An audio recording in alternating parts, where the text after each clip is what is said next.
From the Historyogi podcast, this is Dave. When we think about the history of Indians in British Malaya, their work in the rubber estates usually comes to mind first. But Indians also helped construct, operate, and maintain the Malayan Railways that stretched across the peninsula and connected Singapore as well. Along with the tracks came numerous Hindu temples and shrines that shaped Malaya's religious landscape. Today, we speak to Professor Vineeta Sinha from the National University of Singapore about her new book, Temple Tracks. We discuss the history of Indian labourers in the Malayan railways, their role in religion making via temple construction, and how these railway temple stories symbolize the contributions of Indians in developing colonial Malaya and independent Malaysia. So, thanks very much, Prof. Vinita, for joining me today. To start off, what prompted you to explore this connection of Indian labor and Hindu temples with the railways in Malaya? Thank you so much for having me on this blog. I'm very happy to talk about this issue. I guess the project really began with a seemingly simple empirical question, which is why were there so many Hindu shrines and temples along the railway tracks across Singapore and Malaysia? But it was really the density and proximity to railway premises that was striking to me. So I wondered, was this a mere coincidence, or what was the actual historical relationship of these temples with the railways? And most of all, I was very intrigued with the builders of these temples, right? And strikingly, these temples were still visible along the railway tracks in Singapore well until 2011, when the tracks actually began to be removed from across the island nation state. So ironically, the book was actually conceived in those moments when I watched the tracks being removed, which of course triggered historical memories about the people who had laid these tracks in the first place.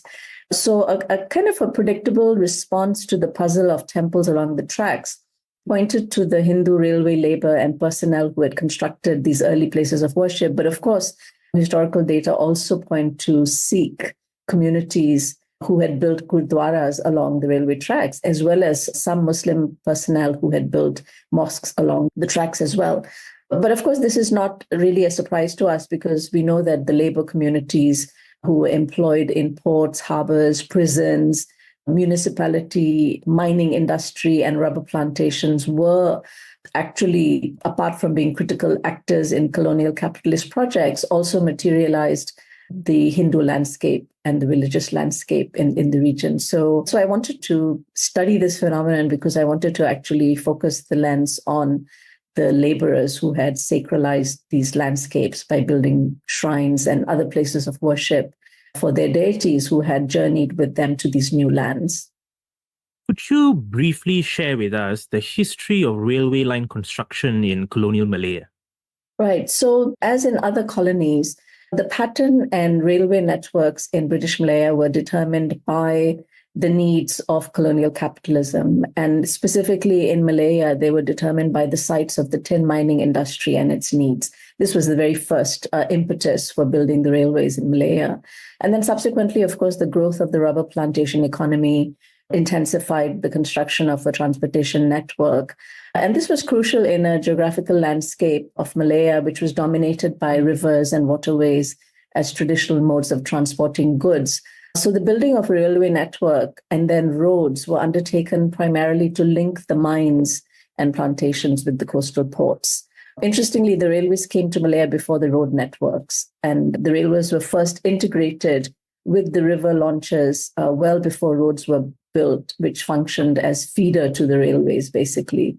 So the railway network grew slowly. In fact, the very first railway line in British Malaya was the Taiping Port Weld Railway Line, which was a mere 12 kilometers long and was constructed between the town of Taiping and Port Weld in 1885, right? So this was the earliest. And then subsequently, another early line, which opened in 1899, was the Prai Bukit Mertajam line in Province Wellesley in Penang. And this enabled the transportation of commodities such as river and tin towards the harbor.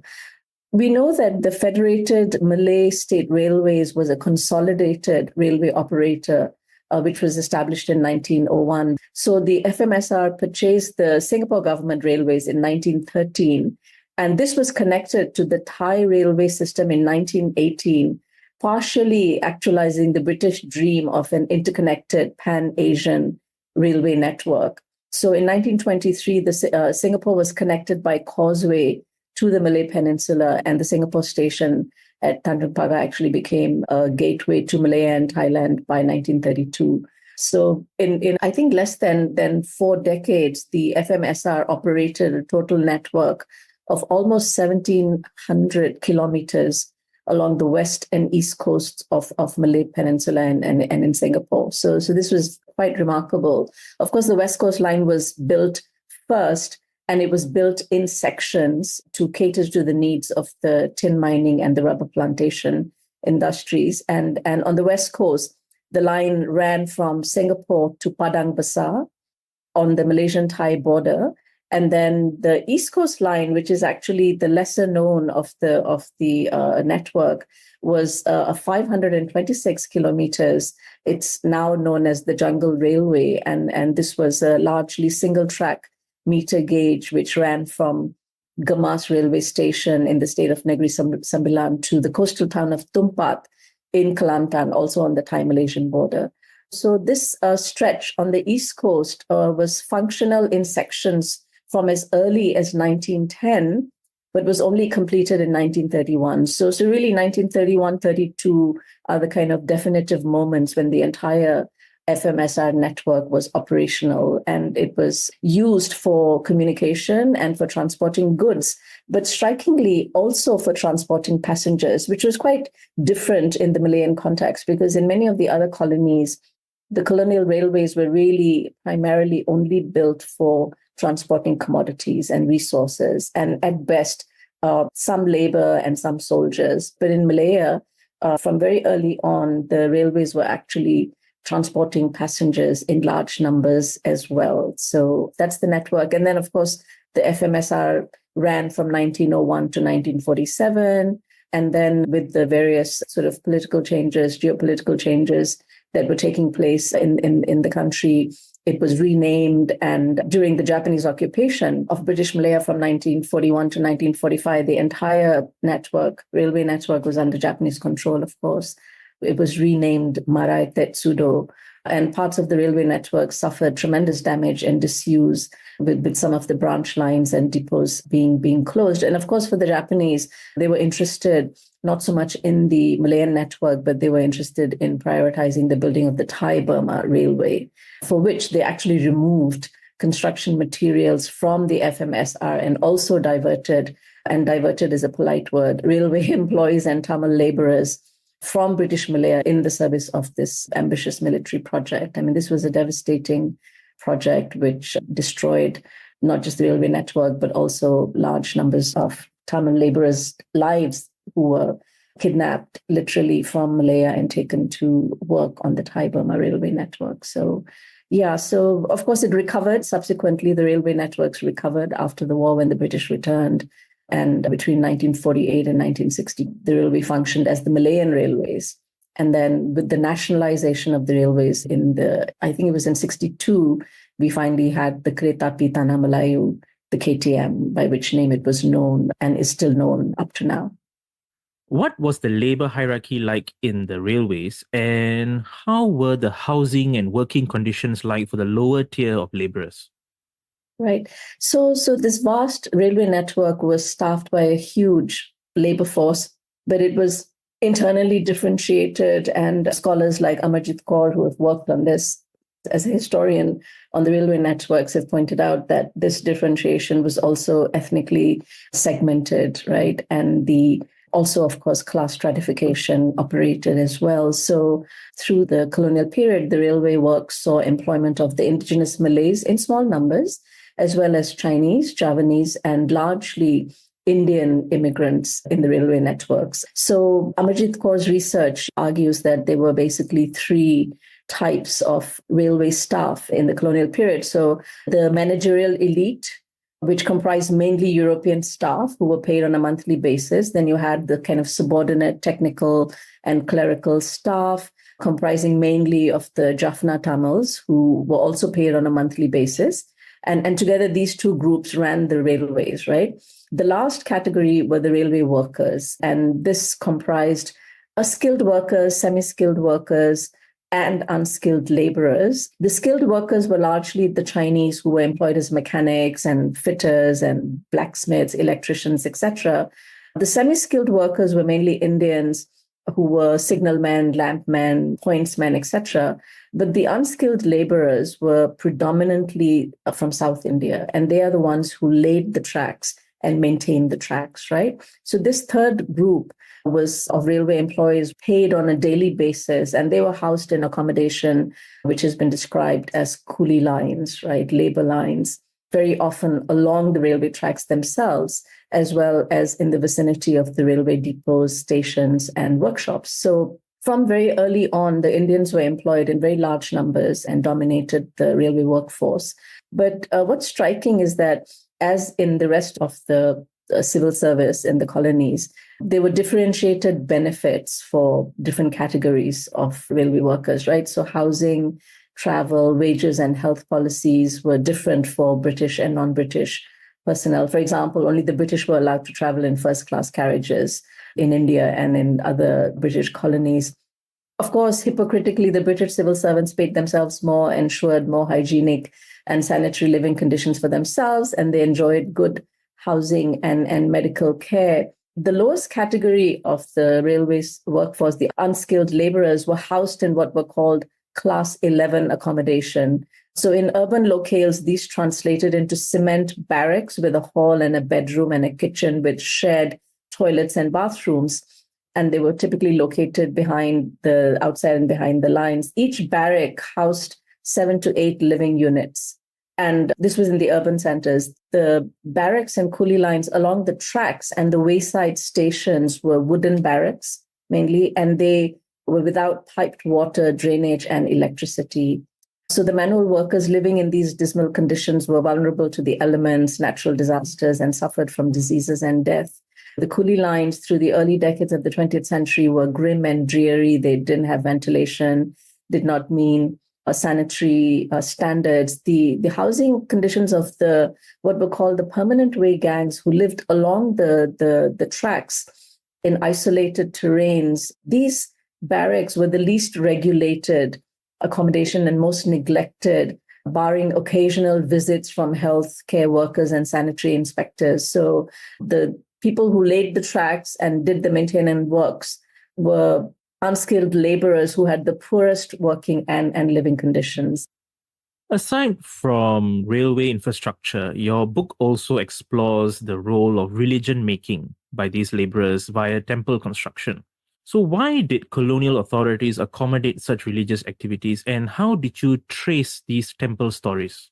So it seems ironic, but the British authorities had a rather liberal stance towards the building of places of worship in British Malaya, right? And this applies to all the immigrant communities. So we see the early presence of Chinese and Hindu temples, mosques, and gurdwaras as examples of religious structures in British Malaya. The British did not discourage these expressions of religiosity, but in fact, they supported these through land grants and even sometimes paid for construction of these religious edifices. In the early years of the settlement, the authorities were willing to do all that was necessary to fill the island with inhabitants, right? I mean, this was one way of keeping people there. This was particularly the case with the Indian community because the Indian migrants actually didn't show particular enthusiasm for settling in British Malaya. So the incidence of Indian men who had come alone to work in the colonies going back to India was very common, and this pattern actually really didn't change until the 1950s. So one strong motivation for the British to encourage these building of these places of worship was inspired by the desire to appease migrant workers and provide an incentive for them to settle in the colony and therefore provide a ready labor force to serve the political economic needs of the colony. Interestingly, the British authorities also acceded to attend and participate in the religious ceremonies and festivals observed in these places of worship. So it was not uncommon to have members of the British civil service present at some of these religious events in temples, for example, like the festivals of Thaipusam and firewalking often saw the British present there. According to my interlocutors, they said that every year the British or the white man would give us a sack of rice, or on Diwali they would give us, or Deepavali they would give us a goat for sacrificing. And in these moments, the British momentarily sort of suspended their civilizing mission, which, as I said, had gained quite a lot of traction in the UK from the end of the 19th century. So the British authorities were benign, and they allowed the natives to continue with their spiritual lives and ceremonies, even though they didn't approve of them. For as far as the railway workers were concerned, it's important to notice that the shrines and temples that dotted the length of the railway tracks were actually built by the laborers themselves. So the British allocated space and gave the builders of temples temporary occupation licenses, right? Giving them the right to occupy the land, and for which the laborers had to pay a monthly or an annual fees. It was a very small sum of money, but still they needed to secure a license for the right to build a temple on railway premises, right? So, and this is very different from the estate temples in Malaya, for example, because the estate temples were built by the plantation owners for the laborers, right? Whereas the railwaymen temples were built by the laborers themselves. And the contrast is quite palpable because in the estates, the owners themselves provided a kind of religious infrastructure for the laborers. But interestingly, in the estate, sometimes salaries of the laborers would contribute to the building of the temple. So the owners would actually deduct a small sum of money. But I think in some, the British were basically, as I said, benign and tolerated these religious practices for purely instrumental strategic reasons. It was to keep the labor force happy. And they understood that religiosity was very important. I mean, the British had this experience in India as well. And so they brought this to the British Malayan context too. And so, how did you trace these temple stories? So the temple stories were actually, so I started to do the research by traveling on the train, right? So I used the railway premises as coordinates for mapping the temples, because traveling on the road didn't give me the sort of perspective that I needed to map the temples, right? So the first sort of approach was to travel on the train itself. And fortunately, when I started doing the research, the trains on the West Coast were still running at 70 to 80 kilometers an hour. So I could actually see where the temples were, or the remnants of the temples were, along the railway tracks. So what I did was I traveled along the railway tracks first, and then I mapped the temples, and then I followed up by road, right? So the strategy was to map the temples from the train, then follow up by road, and then go to these temples and identify communities around the temples to generate social histories from them. So when I went to the temples, I was very fortunate to actually encounter a very willing pool of interlocutors who were more than happy to tell me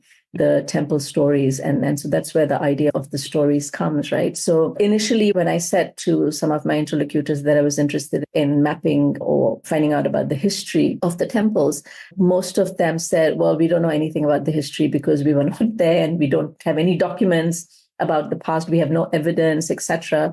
And they couldn't remember dates and things like that. But when I said to them that I was just interested in knowing about the stories of the temple, and I used the Tamil word kovil kade, right, which means temple stories. When I used that expression, that seemed to resonate with people, and they were more than willing and able to tell me the stories of the temple. And so then they began to narrate when the temples were founded, who they thought were the founders of the temples, and of course their own genealogy and connection with the temples, right? So many of the people I spoke to were actually descendants of what I call railway families in the temples, right? So the stories were actually collected from people who ran the temples in the present, who had some kind of a connection with the founders of this temple in the past. And many of them came from railway families, meaning that their fathers, their grandfathers, uncles, brothers, cousins had been working in the railways across the Malayan landscape, right? I, of course, couldn't find these temple stories in the archives, in the official archives. They were not present there. But I did stumble into what I call private archives, which were kept in the temples themselves, right? So I would often be led to a small section of the temple where there would be an old trunk or something, right? And then they would open it, and inside would be all these papers and documents. In fact, it is in these trunks that I discovered that the temple builders actually had to pay a temporary occupation license because they had kept these receipts, right, from the British times. And some of these receipts were like going back to, I think the earliest that I found went back to 1948 or something, right, from one of the temples where they had to pay a sum of a few dollars to the British, or actually more accurately to the FMSR, the Federated Malay State Railways, for the right to build a temple. And I sort of generated these temple stories by adopting biographical approach, right? So I asked people to tell me their life stories, and very often it was within the life stories that the temple stories were also embedded. So that's how the stories came about, and it was a very rich body of material for me. Having researched the Hindu god Muniswaran previously, you now study his significance as a railway god. Why was Muniswaran such an important deity for the laborers? And could you also share about his railway temples in Singapore? Right. So, of course, like other students of Hinduism in British Malaya, I had been very aware that the category of deities known as popular deities or small gods or non-Sanskritic deities were the ones that had been brought to British Malaya with the Indian migrants when they came, because the migrants who came from India were largely from the lowest rungs of the class and caste hierarchy. Of course, there were other categories as well, but predominantly from these categories. And so they brought their gods with them, and most of their gods were non-Sanskritic gods. And of course, Muniswaran was one such deity. He's known as a guardian deity in the Indian context, and he's a non-Sanskritic deity who was attended to by non-Brahmin ritual specialists and things like that. So we know this from the history of Hinduism in British Malaya, that this was the category of deities that came, and these were the popular ones. In British Malaya, the two deities that have been very common from this category are, of course, the male guardian deities as well as the mother goddesses, right? So these were the two categories of deities. And Muniswaran is a very prominent sort of member of the male guardian deity. So in fact, in my earlier research on Hinduism in Singapore, I had encountered 3 or 4 Muniswaran temples that had been specifically associated with the railways. So maybe I'll answer that question first about the Singapore temple. So when I was a master's student and I was doing research on Hinduism, I actually came across 3 or 4 temples that were associated with Muniswaran. One was the Kampung Baru Muniswaran temples, which was right at the start of the railway temples in Tanjung Pagar. Another one was, of course, the very famous Commonwealth Queenstown Muniswaran Temple, which is still around today.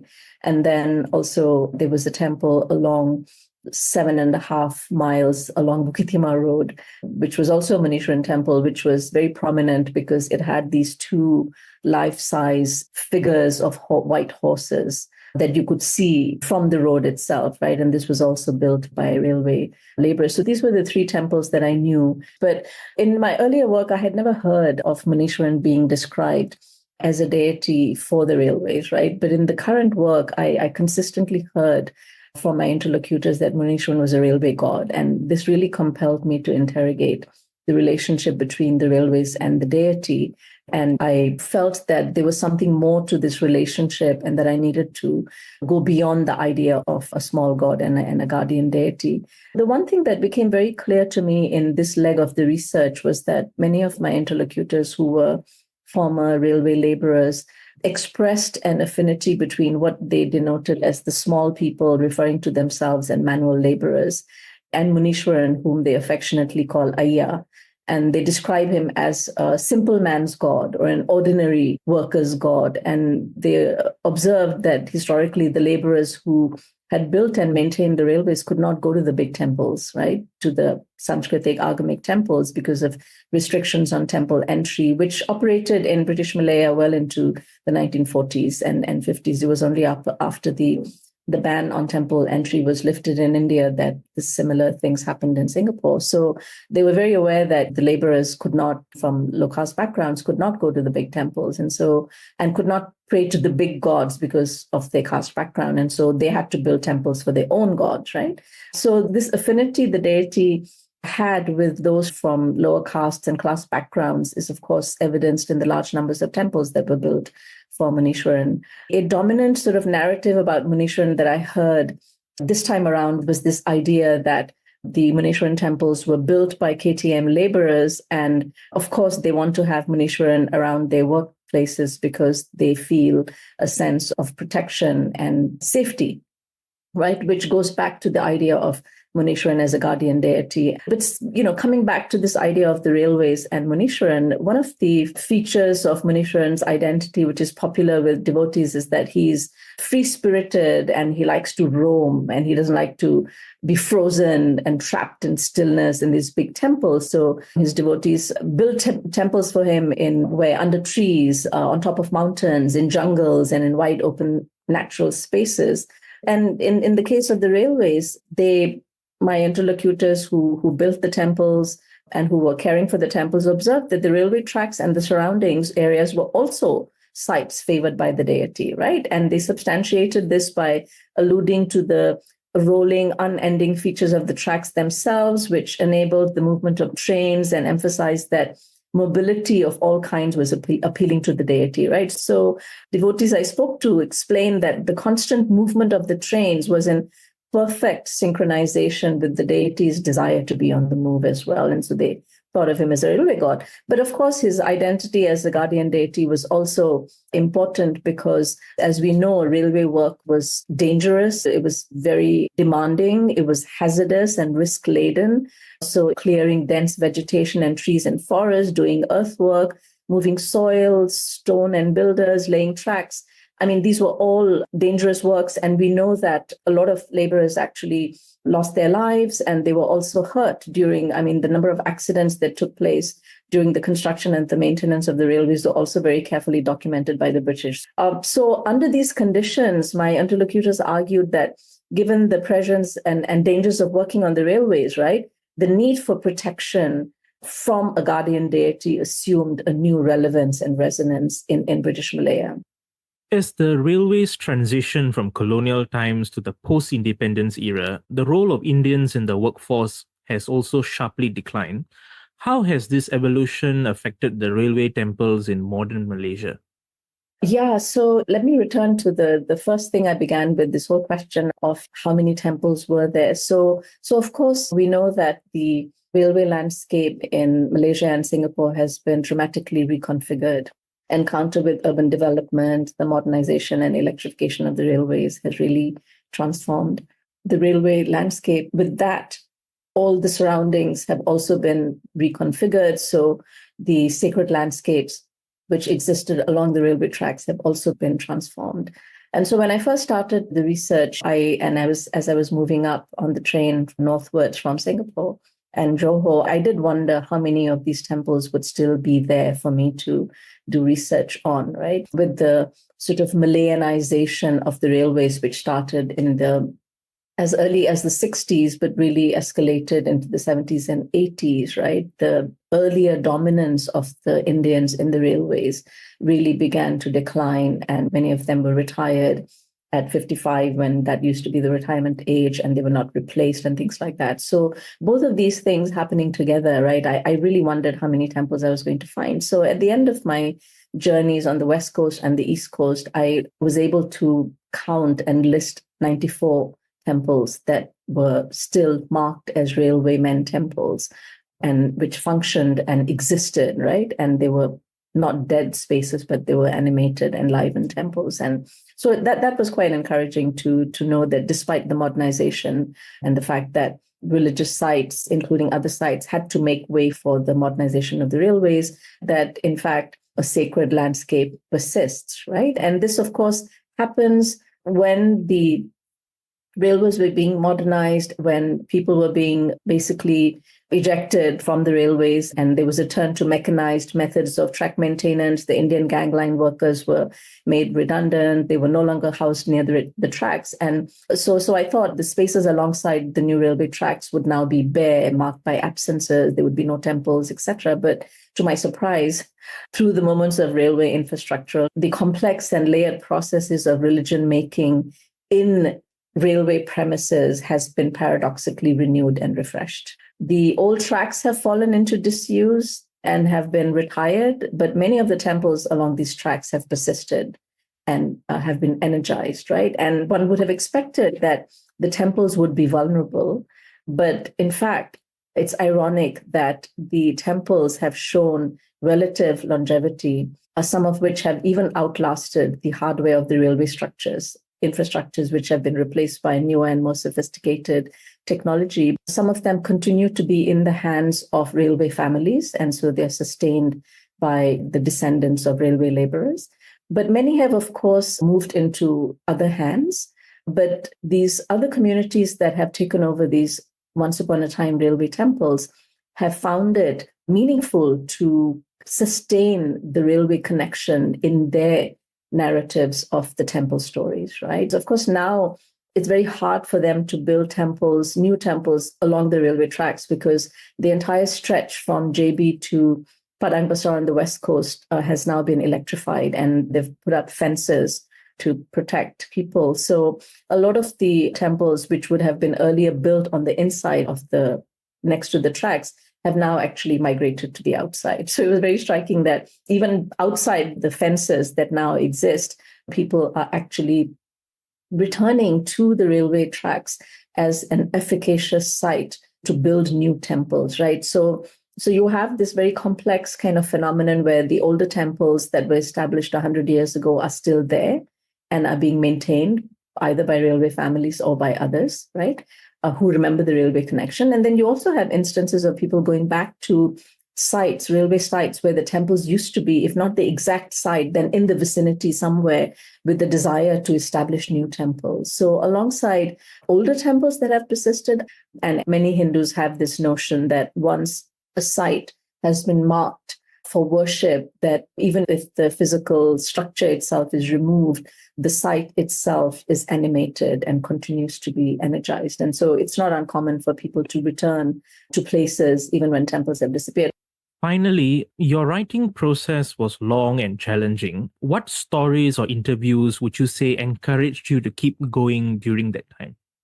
So this acknowledgement of the non-laboring lives of labor in this project was something that kept me going. And I thought one example of the non-laboring lives of labor is that to think of them as religion makers, right? So I think of railway laborers as pioneering religious makers in British Malaya, which allowed me to go beyond talking about their kind of laboring productive capacities in economic terms, right? And so in a colonial context of unequal power relations and hierarchies, railway labor communities were, of course, in a subjugated position and often disenfranchised, right? So for me, another way of retelling railway histories has been to acknowledge the humanity that remains obscured in mainstream narratives in railway construction. So the desire to surface this kind of underlying hidden but vital humanity in narrating railway histories was very inspiring. And for me, of course, this was an intellectual project, but it was also, for me, an ethical and political project, because I felt that the book can be a very small contribution to provide a space where the historical contributions of Indian labor in literally building Malaysia and Singapore can be made visible, right? And I wanted to find a way to privilege their perspectives, to recognize their everyday lives, to give some space to their voices, right? And so that was what kept me going. And I was also very inspired by hundreds of people I met along these journeys and I'm talking about the Indian laborers, right? So, or the former Indian railway laborers who built these temples, who still continue to be the caretakers. And I found that the large numbers of people that I spoke to in Malaysia themselves wanted to keep this recognition of the contributions of Indian labor to building Malaysia, right, in the forefront. Because as we know, some sections of the Indian Malaysian community still remain disenfranchised and live in very difficult and challenging conditions. They haven't experienced the kind of mobility that other sectors of the community have experienced. And so the people that I was talking to, I mean, the average age of the people that I talked to was about 70 years, right? And most of my interlocutors were Tamil men or Malayali men or Telugu men, some of them, right? And these were people who came from sort of middle class backgrounds, some of them from lower middle class backgrounds, and they were very committed to maintaining these remaining railwaymen temples, right? Because they felt a sense of solidarity and affinity with the temples and others who had built the temples. And so some of my interlocutors would say, when I asked them, like, why do you keep doing this? Because they had limited funding, they had few resources, and a dwindling sort of community around the temple. And still, these people would come back every day to buy things, to conduct the prayers, to organize festivals and things like that. And I asked them, what is it that keeps you going, not just maintaining old temples, but even wanting to build new temples around railway premises, right? And so one of my interlocutors said to me, and I quote, he said, we do this because we don't want our children to forget what our fathers and grandfathers did for the railways, for this country. And we want them to remember the Indian connection with the railways. And another interlocutor said to me that we do this so that Tamils don't disappear from the history of Malaysia. And I would say at the end of the day, that's what really kept me going, because I felt I'd started this project and people had given me their time and shared their stories with me, both their life stories and the temple stories. And I just felt that I had a commitment to make sure that that became visible and was disseminated in some kind of a public space.